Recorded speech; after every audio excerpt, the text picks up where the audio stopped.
Bienvenue à Parole en Lumière. La plupart des gens connaissent les trois rois mages ou simplement les mages de l'Orient à travers le célèbre récit de leur visite au roi des Juifs. Ils ont vu l'étoile de Bethléem et l'ont suivi jusqu'à ce qu'ils trouvent l'enfant. Cependant, peu savent exactement qui étaient ces sages. Comment sont-ils également appelés dans certaines traductions bibliques?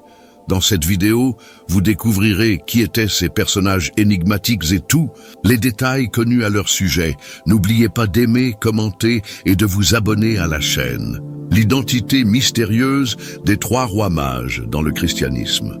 Les mages bibliques, souvent appelés les trois rois mages, sont des personnages éminents qui ont visité Jésus peu après sa naissance, apportant des présents d'or, d'encens et de myrrhe comme symbole de respect et d'hommage. La célébration de leur visite est marquée le jour de l'Épiphanie, aussi connu comme le jour de trois rois qui conclut les festivités de Noël dans de nombreuses cultures chrétiennes. Ces mages sont des représentations communes dans les célébrations de la Nativité, apparaissant dans les crèches et les reconstitutions qui racontent la naissance du Christ. Leur mention apparaît exclusivement dans l'évangile de Matthieu, qui rapporte qu'ils sont venus de l'Orient, en grec apo-anatolon, pour adorer celui qui est né roi des Juifs. Cependant, le texte biblique ne précise pas leur nom, leur apparence, leur nombre exact ou origine précise. Ces détails ont été développés plus tard à travers les traditions et interprétations chrétiennes au fil des siècles. Dans le christianisme occidental, on croit traditionnellement qu'ils étaient trois, basés sur les trois présents qu'ils ont offert, chacun portant une symbolique profonde. L'or représentant la royauté, l'encens la divinité et la myrrhe la mortalité humaine. Ce récit est souvent interprété comme un témoignage de l'universalité du message du Christ, unissant les peuples de différentes régions et cultures autour de sa divinité. Dans le christianisme oriental, particulièrement parmi les églises syriaques, les mages sont traditionnellement considérés comme étant 12. De plus, le statut social de ces visiteurs n'est pas clairement défini dans les Écritures, bien que certaines traductions bibliques les identifient comme astrologues depuis au moins le IIIe siècle. Cependant, ils ont été interprétés comme des rois conformément aux prophéties de l'Ancien Testament, qui prédisaient que le Messie serait honoré par des souverains. Cette association a renforcé leur importance théologique, les alignant avec l'attente que des figures d'influence reconnaîtraient la divinité du Christ. Le mystère entourant l'identité et les origines des mages, combiné à leur profonde signification spirituelle, a solidifié leur place comme figures iconiques. Dans la tradition chrétienne, ils sont vénérés comme saints et dans certaines communautés même comme martyrs, souvent représentés dans des œuvres d'art, légendes et coutumes culturelles. Les mages sont aussi devenus un moyen d'exprimer divers symbolismes abordant des thèmes comme la recherche de la vérité divine et l'universalité du message chrétien. Parmi les chercheurs modernes, l'opinion dominante est que les mages sont des figures symboliques ou légendaires dont l'inclusion dans les récits bibliques sert des objectifs théologiques dans les représentations traditionnelles de la crèche. Ils apparaissent comme trois sages visitant l'enfant Jésus la nuit de sa naissance, accompagnés de bergers et d'anges. Cependant, cette image doit être comprise comme une convention artistique qui combine deux scènes distinctes. L'adoration des bergers qui s'est produite la nuit de la naissance et l'adoration des mages qui est arrivée plus tard. Cette fusion facilite la représentation visuelle et narrative de l'histoire de la Nativité. Le seul récit biblique des mages est enregistré dans Matthieu 2, qui décrit un événement qui a eu lieu à un moment non spécifié, après la naissance de Jésus. Dans ce récit, un groupe indéterminé de sages, appelés Magoi en grec original, visite l'enfant Jésus. Contrairement aux représentations traditionnelles qui les placent dans une étable, le texte indique qu'ils ont trouvé Jésus dans une maison, wakion en grec. La nouvelle version révisée standard de Matthieu 21:12 raconte cet épisode. Ainsi, au temps du roi Hérode, après la naissance de Jésus à Bethléem de Judée, des mages venus d'Orient arrivèrent à Jérusalem en demandant « Où est l'enfant qui est né roi des Juifs, car nous avons vu son étoile à son lever et sommes venus lui rendre hommage ?» Quand le roi Hérode apprit cela, il fut troublé et tout Jérusalem avec lui. Assemblant tous les grands prêtres et les scribes du peuple, il s'enquit auprès d'eux où devait naître le Messie. Ils lui dirent, à Bethléem de Judée, car ainsi l'a écrit le prophète.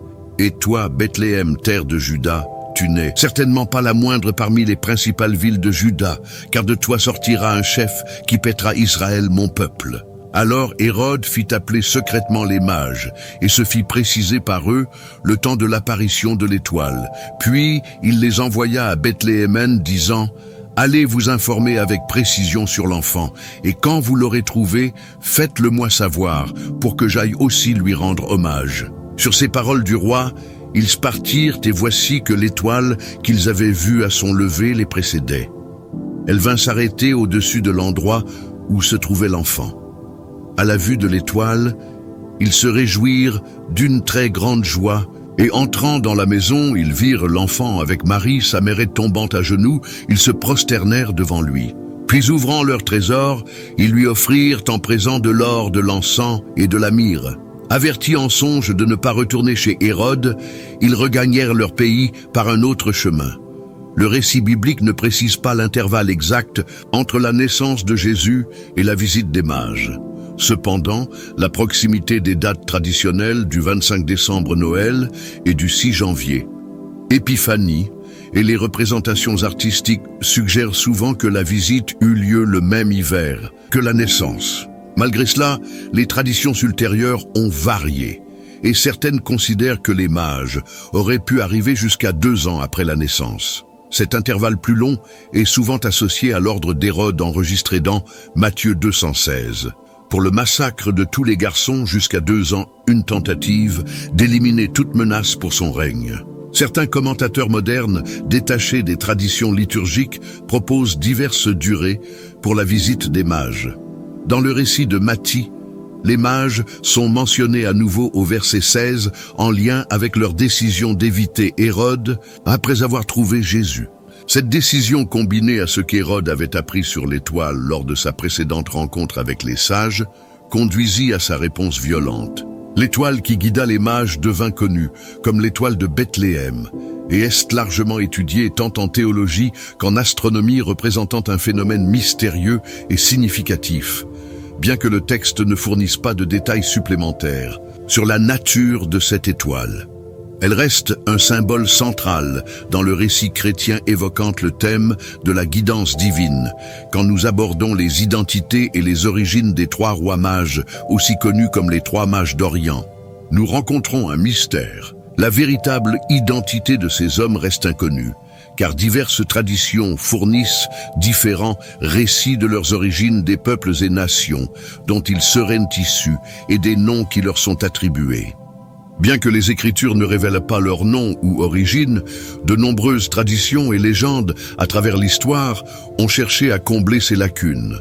Parmi les chrétiens occidentaux, les noms les plus reconnus pour les mages sont Melchior, Gaspard, aussi orthographiés Casper ou Jaspar et Balthazar ou Bitizarea. Ces noms apparaissent pour la première fois dans un texte religieux du 8e siècle, connu sous le nom d'Excerpta Latina Barbari, une traduction latine d'un manuscrit grec perdu, possiblement écrit à Alexandrie, environ 2 siècles plus tôt. Un autre document de la même période, Acta et Flora, également basé sur une source grecque originale, renforce la tradition des 3 rois avec les mêmes noms et ajoute des détails sur leurs histoires. Ces traditions ont non seulement contribué à façonner l'imagination chrétienne sur les mages, mais aussi à préserver une fascination culturelle et spirituelle pour ces figures mystérieuses. Une origine possible pour le nom Casper est mentionnée dans les Actes apocryphes de Thomas qui raconte la visite de l'apôtre Thomas au roi Indo-Parthe Gondopharès 21 à environ 47 après J.C. Ce monarque, aussi connu sous le nom de Gaspard, peut avoir influencé l'émergence de Caspar comme corruption de Gaspard Gandarès, qui déclara l'indépendance de la dynastie arsacide, régna sur un royaume couvrant des territoires correspondant aujourd'hui à l'Iran, l'Afghanistan et le Pakistan. Selon l'historien Ernst Herzfeld, son nom aurait laissé des traces dans la ville afghane de Kandahar, qu'il aurait fondée sous le nom de Gundafaran. Cependant, les noms attribués aux mages varient selon la tradition chrétienne. Parmi les chrétiens syriens, les mages sont appelés Larvandad, Gushnassaf et Hormisdas.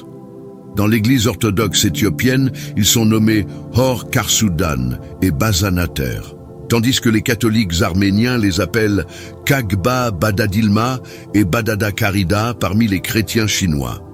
Il est courant de croire qu'une des mages venait de Chine, la seule référence dans l'évangile de Matthieu concernant l'origine des mages est la phrase de l'Orient Apo Anatolon, qui peut être plus précisément traduite comme du lever du soleil. Cette indication laisse place aux interprétations concernant les lieux exacts d'où il venait le vaste empire parthe centré dans la région de la Perse, l'Iran moderne s'étend de la Syrie orientale aux frontières de l'Inde. Bien que ce fût un territoire qui abritait diverses religions, la foi dominante était le zoroastrisme et sa classe sacerdotale incluait les soi-disant mages. Ce contexte mène à l'hypothèse qu'au moins un ou deux des mages pourraient être venus de Perse ou d'Inde. Bien que Matthieu ne mentionne pas directement les raisons de leur voyage, autres que l'observation de l'étoile du roi des Juifs en Orient, les textes apocryphes fournissent des explications supplémentaires. Dans le 3e chapitre de l'Évangile, syriaque de l'enfance, il est suggéré que les mages suivaient une ancienne prophétie de leur prophète Zoroastre ou Zarathustra qui aurait prédit la naissance d'un grand roi. Il existe une tradition arménienne qui associe les mages de Bethléem à Balthazar d'Arabie Melchior de Perse et Gaspard d'Inde, représentant un arabe, un perse et un indien. L'historien Jean de Hildesheim raconte une légende remontant à l'ancienne cité de Taxila, sur la route de la soie, dans l'actuel Pendjab pakistanais, où l'un des mages serait passé en route vers Bethléem. Sébastien Brock, historien spécialiste du christianisme, a déclaré « Il ne fait aucun doute que c'est parmi les convertis zoroastriens que certaines légendes sur les mages des évangiles se sont développées. » Anders Hultgård, quant à lui, a conclu que le récit évangélique des mages a été influencé par une légende iranienne sur les mages et une étoile liée à la croyance perse que la naissance d'un souverain serait précédée par l'apparition d'une étoile, ainsi que par des mythes décrivant la manifestation d'une figure divine à travers le feu et la lumière en raison du manque de texte.